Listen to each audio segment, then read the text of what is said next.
कितने लोग सुंदरकांड पढ़ते हैं सप्ताह में, महीने में? प्रत्येक सप्ताह पढ़ते हैं ना? जय हो। एक व्यक्ति से पूछा मैंने कि सुंदरकांड क्यों पढ़ते हो हर सप्ताह? कहा महाराज सुंदरकांड पढ़ेंगे तो सब सुंदर हो जाएगा।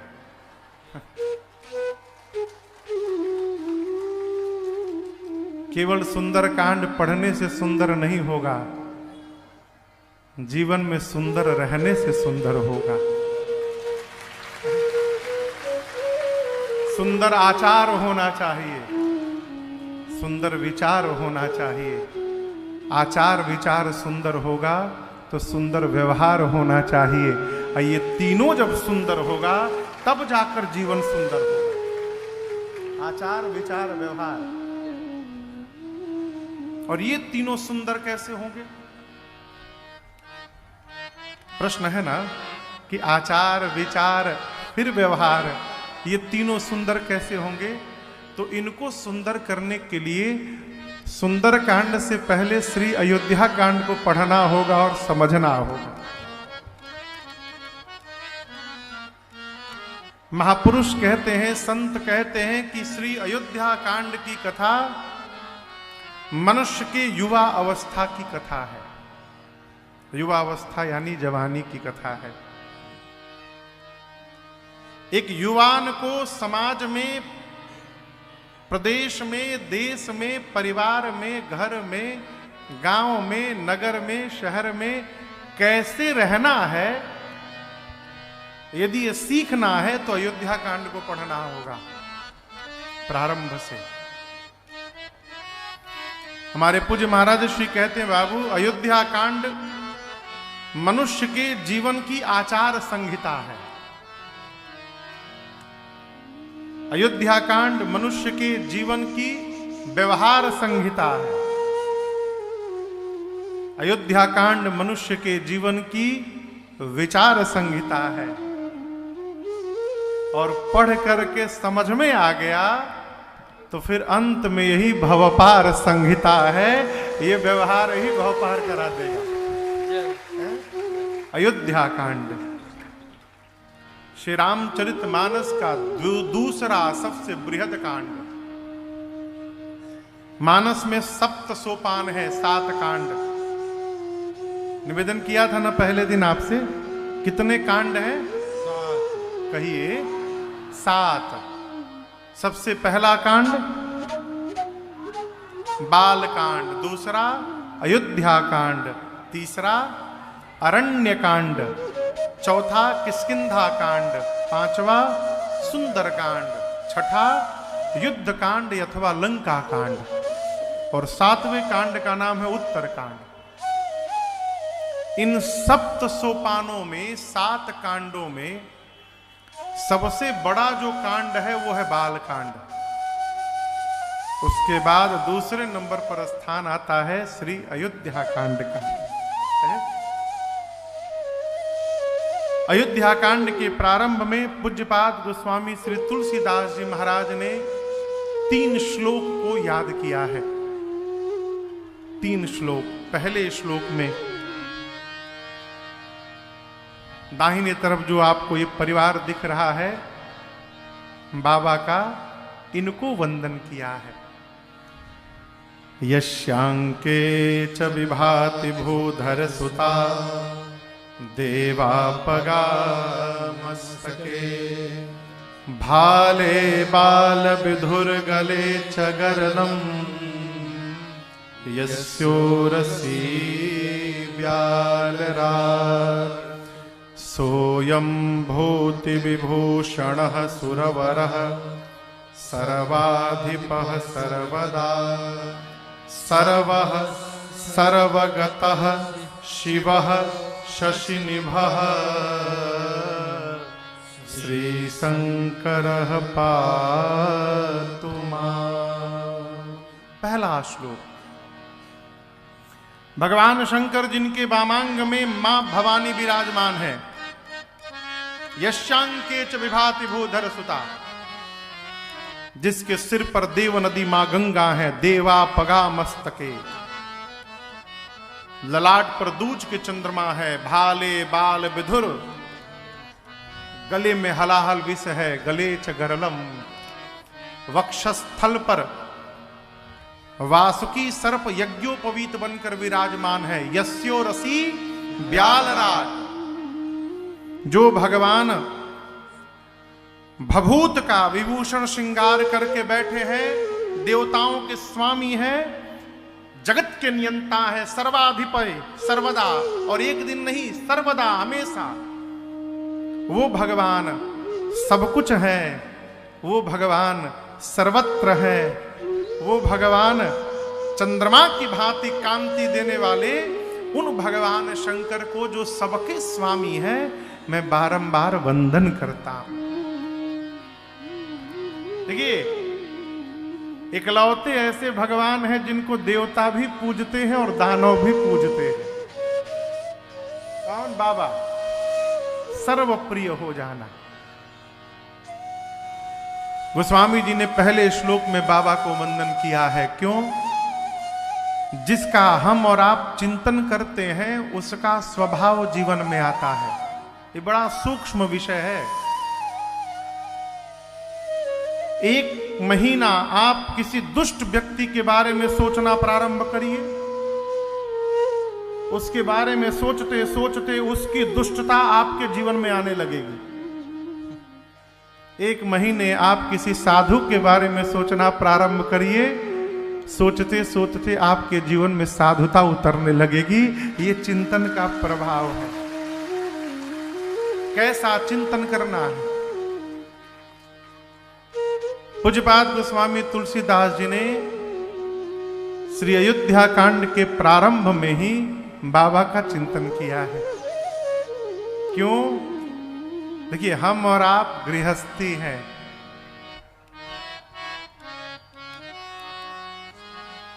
हम लोग घर परिवार, अपना गांव का, नगर का, समाज का काम करते करते भजन में रहते हैं। लोग कहते हैं महाराज टाइम नहीं मिलता। कई लोग, सुबह मैं बैठता हूं तो बहुत सारे लोग आते हैं। आज मैंने कई लोगों से पूछा क्या करते हैं पूजन में आप? खुद ही महाराज हाथ जोड़ के खड़े हो जाते हैं, अगरबत्ती दिखा देते हैं। क्षमा करिएगा, हम पूजा नहीं करते हैं, हम कोरम पूरा करते हैं। क्षमा पूर्वक कह रहा हूं। कोरम मने एक ठे काम है, निपटा देना है बस। अगरबत्ती लेके बस घुमा देना। क्यों घुमा रहे हैं? कोई मतलब नहीं। हाथ जोड़ लिए, क्यों? जोड़ना है, बस इतना जानते हैं, जोड़ लिए हैं। पूजा का अर्थ है सर्वकाल भगवान पर विश्वास बना रहे, ये जीवन की पूजा है। सामने हो चाहे न हो, उनकी याद बनी रहे, ये पूजा है। घर परिवार में रहते हुए भगवान को याद करना है, यदि सीखना है तो इनको देखा जाए। बाबा ही इकलौते ऐसे परिवार है जो अकेले भजन नहीं करते हैं, अपने पूरे परिवार को लपेट के भजन करते हैं। और यही भगत का पहला लक्षण है। भगत वो जो अकेले भजन न करे, अपने साथ वालों को लपेट के भजन करे। सुग्रीव को क्षणिक वैराग्य आया। सुग्रीव को जानते हैं ना आप लोग? भगवान के मित्र हैं। जब सुग्रीव के पास राम लक्ष्मण जी को ले जाकर हनुमान जी ने परिचय कराया, सुग्रीव से मित्रता भई। सुग्रीव बहुत रोया, प्रभु हमारा भाई बाली हमको बहुत मारा है, हमारी पत्नी को ले गया, हमारी कुर्सी ले गया, सत्ता ले गया, राज्य ले गया, इतना मारा है प्रभु, तीनों लोग भागा हूं उसके डर के मारे। इस पहाड़ पे उसको श्राप है, पांव रखते मर जाएगा, इसलिए इस पहाड़ के ऊपर आके बैठा हूं मैं जानता हूं यहां आएगा नहीं। उसके बाद भी डर लगता रहता है नाथ, कहीं आकाश में से ऊपर से आके न मार दे। तदपि सभी तरह मना माही, यहां शाप बस आवत नाही। भगवान ने कहा कोई बात नहीं, मेरे बल के भरोसे तुम निश्चिंत हो जाओ। सखा सोच त्यागहु बल। अच्छा, एक बात बताइए, आपसे यदि भगवान प्रकट होकर बोले कि हम आ गए हैं, अब चिंता छोड़िए, हम आपका सब काम कर देंगे, उसके बाद भी आपको चिंता होगी? कहिए, अरे जोर से कहिए, नहीं होगी। भगवान ने सुग्रीव से कहा कि मेरे भरोसे मैं आ गया हूं, निश्चिंत हो जाओ, सब विधि घटब काज मैं तोरे, मैं सब प्रकार से तुम्हारा काम करूंगा। सुग्रीव को देखिए, सुग्रीव कहता है प्रभु आप हमारे भाई को नहीं जानते, बहुत बलशाली है। अब बताइए, नानी के आगे ननियौरा के बखान, भगवान के आगे बाली का बल बता रहा है। भगवान बोले तब? सुग्रीव बोला मैं आपका परीक्षण करूंगा कि आप बाली को मार पाएंगे कि नहीं मार पाएंगे। भगवान बोले ले लो। सुग्रीव ने परीक्षा ली भगवान की, जो काम बोला भगवान ने चुटकी में कर दिया। क्या बोला सुग्रीव? 7 दिशा में, एक सिधाई में नहीं, 7 अलग दिशा में 7 ताड़ के पेड़ थे। कहा कि एक बाण निकालिए, 7 को गिरा दीजिए। उसको लगा कि राम जी बाण मारेंगे तो बाण एक ही दिशा में जाएगा, अब मेरा भाई बाली इधर उधर भाग जाएगा तो बच जाएगा, तो मार पाएंगे कि नहीं मार पाएंगे?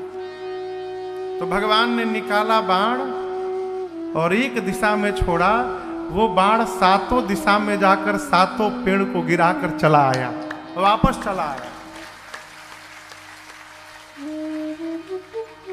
सुग्रीव देखा तो इनमें तो बड़ा बल है, ये अवश्य मेरे भाई बाली को मार देंगे।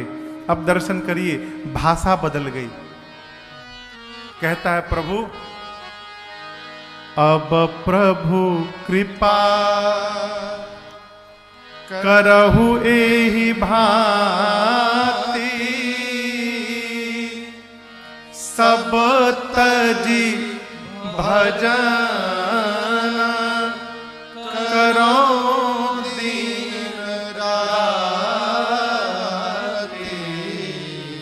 सुग्रीव कहते प्रभु अब इस प्रकार से आप कृपा करिए, बाली को मारना वरना नहीं है, क्योंकि मैं भ्रम में था कि वो मेरा शत्रु है, अब पता चला वो मेरा असली हितैषी निकला। प्रभु वो मुझे नहीं मारता तो आज सुग्रीव को राम कहाँ मिलते, वो मेरा हितैषी है। एक काम करिए, आप ऐसी कृपा करिए कि सब कुछ घर परिवार सब छोड़ छाड़ के मैं भजन करूं। भगवान समझ गए कि इसको क्षणिक बैराग आया है। क्यों? अगर ये सही में भगत होता तो सब कुछ छोड़ करके भजन की बात न करता, सबको समेट करके भजन की बात करता। ये लक्षण है।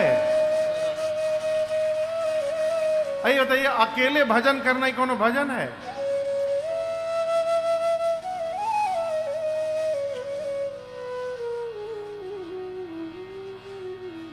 है ना? समझ रहे हैं? रगड़ने वाले हैं यहां पर।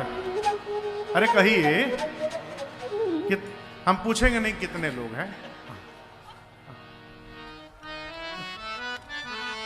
एक रगड़ने वाला अपने जीवन में कम से कम 100 लोगों को रगड़ना सिखा देता है। ए रगड़ा रगड़ा का भइल बा, रगड़ा।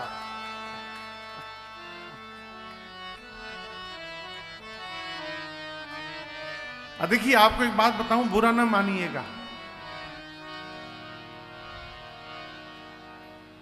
जिसको इसकी बीमारी लग जाती है उसको मांगने में बड़ा आनंद आता है। ऐसे बनाओ बनाओ बनाओ थोड़ा बनाओ, कितना बड़ा आदमी हो, किसी से मांगने, दरबान से, हाँ तो बनाओ बनाओ बनाओ रख लो, बनाओ बनाओ। कितना भी बड़ा हमने देखा, इसलिए मैं कह रहा हूं आपको। एक रगड़ने वाला जीवन में 100 रगड़ने वाले को सिखा जाता है। एक लेने वाला कितनों को अपन दोस्त बना लेता है। सब गम समाप्त, एक ढक्कन।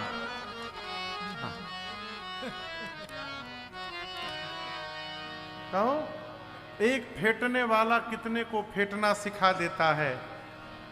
यदि हम भगत हैं तो सौगंध लीजिए, हम अपने आचरण से अपने जीवन में कम से कम 100 भगत बनाकर जाएंगे। ये जीवन की उपलब्धि है।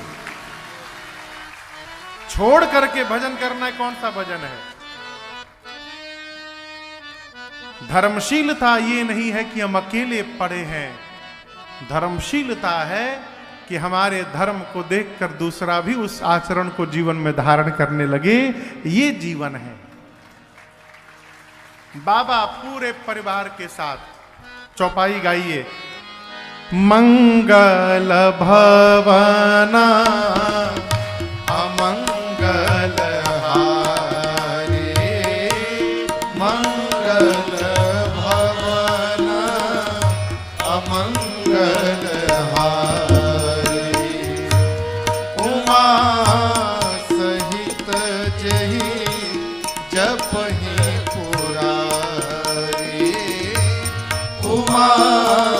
सहित जपत पुरारी, सहसा नाम समा सुनि शिव बानी, सहसा नाम समा सुनि शिव बानी, जपि जे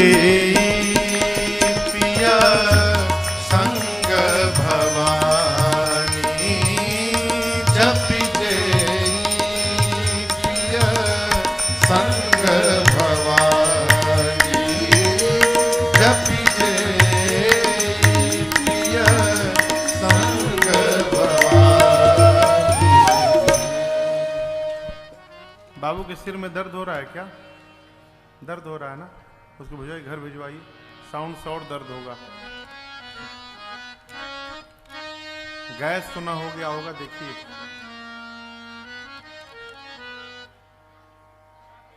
हाँ, कभी कभी गैस से भी सिर में दर्द होता है। बाबा पूरे परिवार के साथ उमा सहित जेहि जपत पुरारी, मैया के साथ बाबा भजन करते हैं।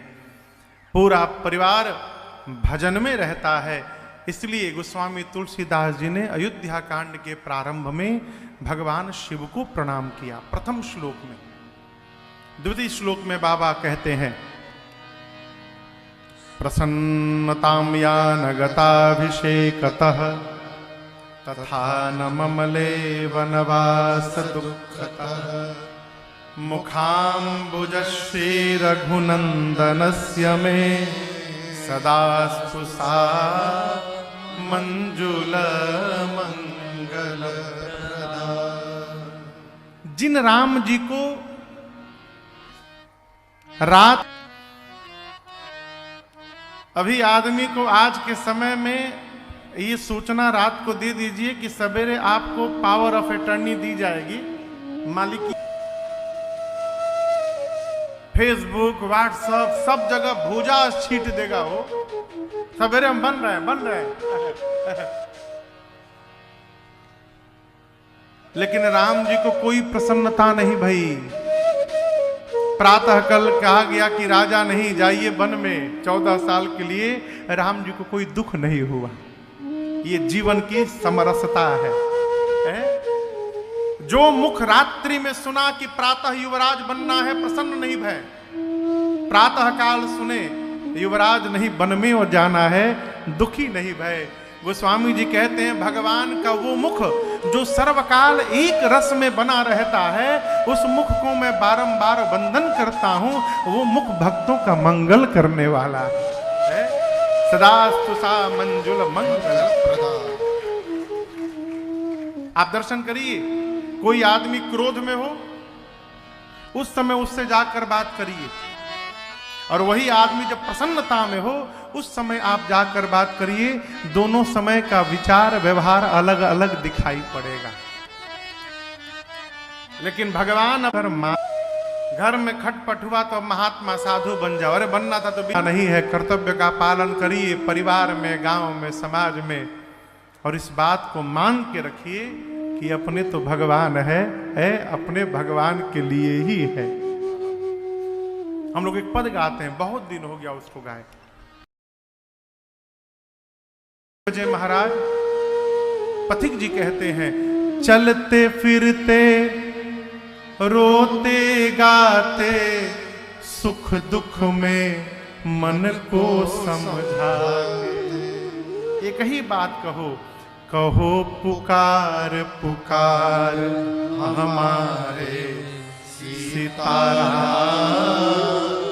जीवन के आधार हमारे सीताराम। जीवन में विकार जितना कम होगा आकार उतना कम बदलेगा। आप समझ रहे हैं मेरी बात को? विकार इसके आकार को बदलता रहता है। क्षणे रुष्टा, क्षणे तृष्टा, रुष्टा तृष्टा, क्षणे क्षणे। कभी आग बबूला हुए हैं, कभी हंस रहे हैं, कभी खिसियाए हैं, तो कभी उदास हुए हैं। ये जीवन ठीक नहीं है। भगवान का मुख सर्वकाल एक रस में रहता है। पूज्यपाद गोस्वामी तुलसीदास जी दूसरे श्लोक में उस मुख को वंदन करते हैं। अयोध्या कांड का 3रा श्लोक मेरे पीछे देखिए। नीलाम्बुजश्यामलकोमलांगम सीता समारो पितबाम पाणौ महा सायक चारु चापम नमामि रामं रघुवंश।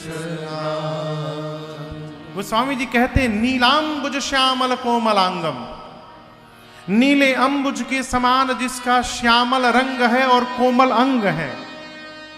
सीता समारो पितवाम भागम, जिनके वामांग में जगज्जननी मां श्री जानकी जी विराजमान है। पाणौ, पाणी नहीं पाणौ, पाणौ मने उभौ, दोनों हाथ में। महासायक, एक हाथ में महासायक यानी तीर अमोघ बाण, और दूसरे हाथ में चारु चापम, चारु यानी सुंदर और चाप यानी धनुष। एक हाथ में अमोघ बाण और दूसरे हाथ में सारंग धनुष धारण करके भगवान राम मां के साथ रघुवंश के सिंहासन पर विराजमान है। उन राम जी को नमामि रामम रघुवंशनाथ। हमारे गुरुदेव भगवान कहते हैं, बाबू इस एक श्लोक में गोस्वामी जी ने 7 कांड लिख डाले। एक ही श्लोक में 7 कांड समाहित है। दर्शन करिए। नीलांबुज श्यामल कोमलांगम, जिसके नीले अंबुज की तरह कोमल अंग है, भगवान की बाल लीला पूरी। सीता समारो पितवाम भागम, बामांग में जगत जननी जानकी मां विराजमान है। श्री सीताराम विवाह महोत्सव हो गया। उसके बाद पाणौ महासायक चारु चापम, हाथ में धनुष बाण लेके भगवान अयोध्या से बाहर निकले। अयोध्या कांड, अरण्य कांड, किष्किंधा कांड, सुंदर कांड, युद्ध कांड में धनुष बाण से रावण को मार दिए। मार करके वापस आए, आते अयोध्या में राजा बने और रघुवंश के सिंहासन पर बने। उत्तर कांड पूरा, नमामि रामम रघुवंशनाथम। ये 3रा श्लोक मानस का। अयोध्या कांड में 3 श्लोक लिखने के बाद गोस्वामी जी ने दोहा लिखा। श्री गुरु चरण सरोज रज निज मन मुकुर सुधार। जोर से बरनौ रघुवर बिमल जसु, जो दायक फल चार। ये दोहा श्री हनुमान चालीसा जी का नहीं है, ये दोहा अयोध्या कांड का प्रथम दोहा है। अयोध्या कांड की कथा प्रारंभ करने से पहले वो स्वामी तुलसीदास जी महाराज अपने गुरुदेव के चरण के रज से, चरण धूलि से मन रूपी दर्पण को साफ करते हैं। मन को क्यों साफ किए? मनवे का तो सब खेला है। किसी से मन बिगड़ जाए तो बात करने का मन नहीं करता है, किसी से मन लग जाए तो बात किए बिना रहता नहीं। सब मन का खेला है। वो स्वामी जी कहते हैं मन रूपी दर्पण जब तक साफ नहीं होगा तब तक भगवान का चरित्र समझ में आने वाला नहीं है। इसलिए गोस्वामी जी ने मन को निर्मल किया और निर्मल कल के अयोध्या कांड की कथा प्रारंभ की। जो चौपाई प्रारंभ में हमने और आपने गाया, भगवान विवाह करके आए,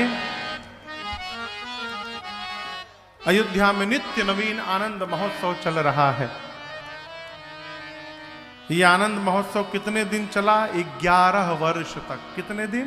11 वर्ष तक विवाह करके आए और 11 वर्ष तक उत्सव चलता रहा। बाबू ठीक है? अभी ठीक है? दर्द? 11 वर्षों तक ये उत्सव चलता रहा। सब विधि सब पुर लोग सुखारे, रामचंद्र मुख चंद निहारे। भगवान के मुख का दर्शन करके अयोध्यावासी सब प्रकार से आनंद में है। एक आपको स्वभाव बताऊं जीव का। एक शब्द है कामना, ये कभी समाप्त नहीं होती भैया। सड़क पे चलने वाला परेशान है कि साइकिल क्यों नहीं मिल रही है। साइकिल वाला परेशान है कि मोटरसाइकिल क्यों नहीं मिल रही है। मोटरसाइकिल वाला परेशान है कि 4 चक्का क्यों नहीं मिल रहा है। भले नैनो मिल जाए, लखटकिए मिल जाए, लेकिन 4 चक्का का अपना आनंद है। नैनो चलाने वाला परेशान है कि हम थोड़ा और बढ़िया गाड़ी पर कहीं नहीं चढ़ पा रहे हैं। डिजायर वजार तो ले लेते, डिजायर वाला परेशान है फॉर्चूनर कहीं नहीं ले पा रहे हैं। फॉर्चूनर वाला डिफेंडर के लिए परेशान है, डिफेंडर वाला चार्टेड एक प्लेन के लिए परेशान है। जो जहां है वहां संतुष्ट नहीं है, वहां के आगे के लिए परेशान है। कहने का अर्थ है एक कामना पूरी होती है तो 10 आगे खड़ी हो जाती है, 10 पूरी करते हैं तो 100 आके खड़ी हो जाती है। एक वाक्य है, ये कामनाएं जब तक हम समाप्त नहीं करेंगे ये समाप्त होने वाली नहीं है। और आगे की बात कहता हूं, ये कामनाएं जब तक समाप्त नहीं होंगी तब तक जीवन में सुख प्राप्त होने वाला नहीं है। आप खरबों कमा के रख लीजिए, सुख मिलने वाला नहीं है। खरबपति भी होने के बाद आदमी 24 घंटा गणित में रहेगा, ई कैसे बढ़ी जाए, कैसे बढ़ जाए। एक बहुत बड़े आदमी की इंटरव्यू में आपको सुनाऊं। रेमंड कपड़ा नाम सुने? रेमंड कंपनी नाम सुना है ना? खरबों की कंपनी है। रेमंड कंपनी के मालिक जिन्होंने शून्य से शिखर तक कंपनी को पहुंचाया, बाबूजी को लड़के धक्के मार के बाहर निकाल दिए हो, बाहर निकाल दिए। लड़का मालिक बन गया, बाबूजी जाइए। उनका इंटरव्यू सुन रहा था, कह रहे थे कि जीवन में उतना ही धन कमाया जाए जिससे जीवन का गुजारा हो जाए। यदि बेटा लायक है तो वो अपने लिए साम्राज्य बना लेगा, और नालायक होगा तो मेरी तरह घर के बाहर निकाल देगा। इन कामनाओं पर हमको आपको रोक लगाना पड़ेगा। हमारे महाराज जी हमसे बार बार कहते हैं, बाबू निर्णय करना कि कितना जमा करना है, और ये नहीं कर पाओगे तो ये करना कब तक जमा करना है। 50 साल तक, 55 साल तक, 60 साल तक, कब तक जमा करना है। ये नहीं तो कितना, इतना हो जाएगा, घर द्वार गाड़ी हो गया, और जय जय हरि कृपा। यदि दोनों में से कोई निर्णय नहीं कर पाओगे, जमा करत करत चले जाओगे, बाद वाले आनंद उड़ाएंगे, तुम समाप्त हो जाओगे। रोक लगाइए। क्यों कह रहा हूं? अयोध्या वासियों के पहले मन में कामना थी महाराज का बेटा हो जाए, हो गया। अगली कामना ने जन्म लिया। यज्ञोपवीत यदि हम लोग देख लेते ना तो कितना आनंद होता, वो भी देख लिया। कामना ने जन्म लिया, विवाह होता तो हम लोग भी बराती जाते, वो भी पूरा भया। अब एक नई कामना ने जन्म लिया, क्या? आप अछत युवराज पद राम ही देऊ नरेश। पूरी अयोध्या की प्रजा नित्य भगवान शिव से प्रार्थना करती है, महादेव आप कृपा करिए बाबा, महाराज अपने जीते जी राम जी को युवराज पद पे आसीन कर दे। प्रजा का ये भाव महाराज को एक दिन पता चला।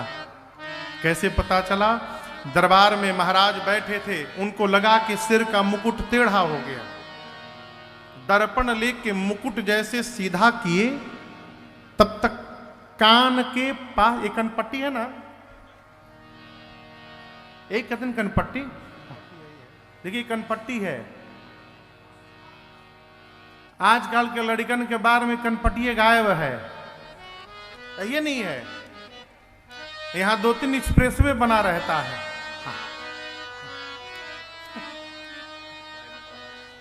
दो तीन ठे इधर से निकला रहता है, एक ठे इधर से निकला रहता है, हाईवे।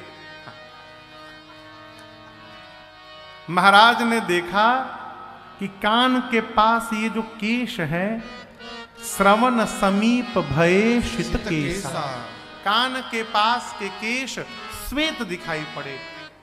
संकेत समझ में आया, मानो ये केश महाराज से उपदेश कर रहे हो, महाराज हम लोग अपना रंग बदलना प्रारंभ कर दिए हैं, आप अपना रंग कब बदलेंगे? नृप युवराज राम कहूं देहु, समय आ गया है, अपना राज सत्ता राम को सौंपिए।